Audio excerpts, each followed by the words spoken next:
Minecraft is one of my favorite games ever made. I've been playing it for over 10 years now and still have a ton of fun with it. However, that doesn't mean the game is perfect, far from it in fact. Today, I want to go over some of my nitpicks with the game along with some of yours in the comments. As always with the nitpick series, most of these problems are meant to be tiny, so just because they're in the game doesn't mean I hate it or anything. I mean, I literally just said it's one of my favorite games. The first half of this video will cover the nitpicks I have for the game, and the second half will be from the comments. Like previous episodes, I picked the ones that would be the most interesting to talk about. While I agree with most of them, there are a few that I disagree with, which we'll talk about when we get there. Minecraft is also a massive game, so there were quite a lot of ideas for nitpicks, so if you ever want me to make a part 2 for this video, make sure to let me know. But with that said, if you enjoyed this video, make sure to leave a like and subscribe to the channel, and let's jump right into my first nitpick.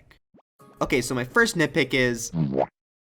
Okay, so I've already talked about this guy in my ranking all mobs video, so I'll skim over him here. He's just an incredibly annoying mob with an incredibly annoying spawning gimmick and pretty lackluster drops. While we're on the topic of the last video, let's go ahead and cover some of the other nitpicks I had from there. Trader llamas despawning if not tamed is very annoying, and it's especially annoying how that carries over to their offspring. Drowned spawn far too infrequently in the Java edition, making the quest to get a trident very annoying. Bedrock edition actually has this exact opposite problem where way too many drowned spawn, making areas near water infested with them. This video is going to be based on Java edition, by the way, since that's the one I play the most, but I figured I should mention that Mojang really can't get the spawn rates right for these guys. Speaking of water, horses not being able to go through them is always a pain and honestly makes getting a horse not worth it for me at all. It doesn't help that elytras are just better in literally every way. And our final nitpick to be taken from the mob ranking video is the fact that wandering traders, for some reason, can't trade either bamboo or cocoa beans. Considering their whole gimmick is based around being a traveler, these seem like very odd exclusions. The thing is, the Bedrock Edition Wandering Trader can trade these items, which makes the fact that they aren't available in Java all the more frustrating. These trades would be able to make the Wandering Trader significantly more useful, so I hope Mojang considers adding them. At the very least, we better be getting bamboo, seeing as it is getting its own wood type in 1.20. Alright, but now it's time we look at some nitpicks that are original for this video. If you were to ask me what my favorite Minecraft record discs are, I'd probably say my favorite is Pig Step, and my second favorite is Other Side. Pretty basic opinion, I'm sure. I mean, everyone loves these discs. However, if you ask me for my third favorite, I'd probably go with one that most people wouldn't say, Dog. The reason people don't say that is because it's not in the game. This track is an absolute banger, and I honestly like it a lot more than Cat, a record disc that actually is in the game. Don't get me wrong, both are good, but I find Dog to be better. You used to be able to hear Dog at the end of Cat on the console versions, however there's now no way to hear Dog, and it makes me incredibly sad. Considering the song has already been written, they could easily just add a new record disc for it, but for some reason they don't. I feel like this could be done in like an hour or two at most, so I really hope they eventually consider adding this back into the game. Heck, I'd even take it playing after Cat, though obviously it getting its own disc is much preferred. Something I wouldn't mind getting cut from the game though would have to be the mechanic where anvils will not let you do actions that require more than 40 levels. While that may seem like a lot, if you're trying to get the most powerful armor or tools possible with enchantments, then you could easily hit this limit without even trying to.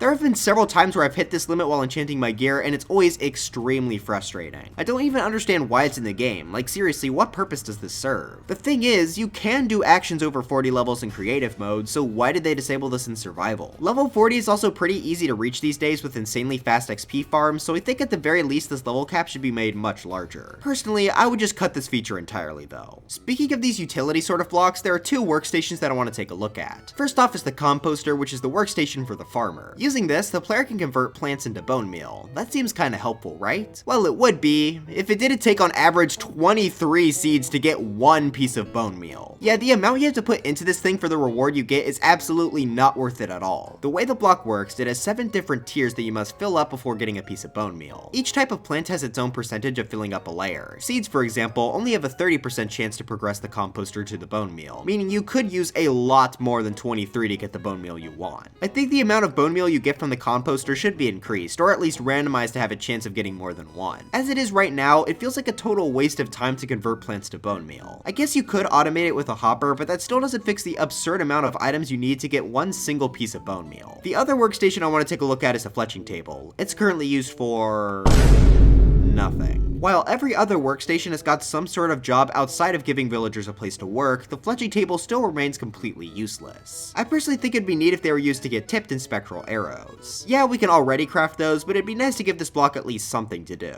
Before moving away from workstations, I want to take a look at the cauldrons, which I would have mentioned with the other two, but I kind of forgot it was a workstation. Well anyway, the way it currently works in Java is actually a bit lamer than it is in the Bedrock edition. Obviously both can hold water, lava, and powder snow, however in Bedrock edition you can actually dye the water as well. well. Not only can you do it in Minecraft's main 16 colors, but you can actually combine colors like you can when dyeing leather armor. In fact, this water is used to dye leather in the Bedrock edition, so I'd love to see that carry over to Java edition. Oh, and if Bedrock cauldrons weren't good enough already, they can also hold potions, which feels like something that should absolutely be in the Java edition. While on the topic of Bedrock, one really cool thing that they can do that Java players can't is push certain blocks with pistons, most notably chests and hoppers. This is an absolutely massive difference when it comes to making redstone and can lead to some very interesting contraptions if brought over to Java. Alas, I sadly don't think it'll happen, but it's like the one thing Bedrock players have over Java in terms of redstone, so I guess they can keep it. Oh, and one last Bedrock thing I want in Java, let us give armor stands arms in survival. They're already in the code since you can give them arms with commands, so I really like to use them in survival. Alright, back to focusing on Java, one of my favorite types of blocks has to be the mob heads. Currently, there are 6 you can get in survival: a creeper head, zombie head, skeleton skull, wither skeleton skull, ender dragon head, and recently a piglin head. These are some of the best items to decorate with as they look fantastic in several different settings. However, there are way more than just 6 mobs in Minecraft, so why not give every mob a head? I mean, at the very least they could do the humanoid mobs like the enderman. I almost always have a data pack turned on that allows for more mob heads whenever I start a survival world with my friends. These just use player heads that look like mobs though, and thus wouldn't work with the brand new feature they just added for mob heads that allow them to make mob noises when placed on a note block.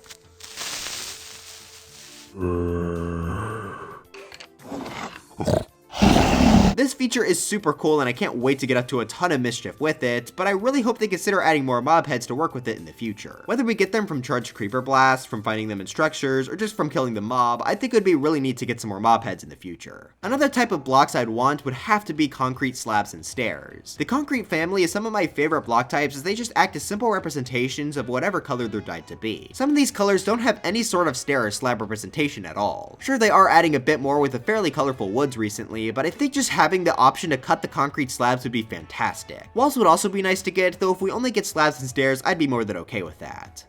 Oh, who am I kidding? They're gonna make terracotta slabs and stairs instead. One other type of block that could desperately use some variations is tuff. You want to know what this block can be used for right now? Nothing. There's nothing it can be crafted into. This block is purely used for decoration, but come on, it's one of the ugliest looking blocks in the game. Its real purpose is to just fill up the player's inventory while mining for diamonds. I mean, really, did we need more stone variants? Deep slate, diorite, granite, and andesite were already a good enough collection. Heck, tuff isn't even that different looking from andesite, so why they added the block at all just makes absolutely no sense to me. At least give it a polished variant in the future or something. Alright, the last 2 from me before we get into the comments have to do with 2 crafting recipes. Those for stairs and doors. In order to craft stairs, it requires you to use 6 of the blocks, but for some reason you only get 4 stairs in return. I mean, all you're doing is taking the corner out, so why do 2 blocks just go completely missing? At least if you use a stone cutter, you get 6 stairs from 6 blocks, but you can't use blocks like wood and stone cutters, so we're stuck with the really weird crafting recipe for those. If you think I'm just campaigning to make the game easier though, I have a nitpick that kinda goes in the opposite direction. When crafting doors, for whatever reason, you get 3 at a time. Who would ever need 3 doors? People build with either 2-door entrances or 1-door entrances. The other door is just there to be thrown in a chest and then forgotten about. Yeah, I know people may disagree with what's technically a nerf, but I'd much rather this make 2 doors instead of 3. But now it's time I jump into the comments to see what some of you all said for some of your nitpicks. Remember, I just picked the ones that I thought were the most interesting, not necessarily the ones I agree with most. Starting us off, Check of Arcade says, chainmail armor needs to have a purpose. We even have chains in the game to craft it with. Although now that I say that, using more iron to make chains and make chainmail armor and armor worse than normal iron wouldn't make much sense. Yeah, I absolutely think chain armor should have a crafting recipe. It used to be able to be crafted with literal fire, but that was removed. Eventually, chains were added to the game, so I think it would just make sense for them to be used in the armor. Yeah, it would be a waste of iron seeing as it'd be more expensive than iron armor for less protection, but I'd still like to see it.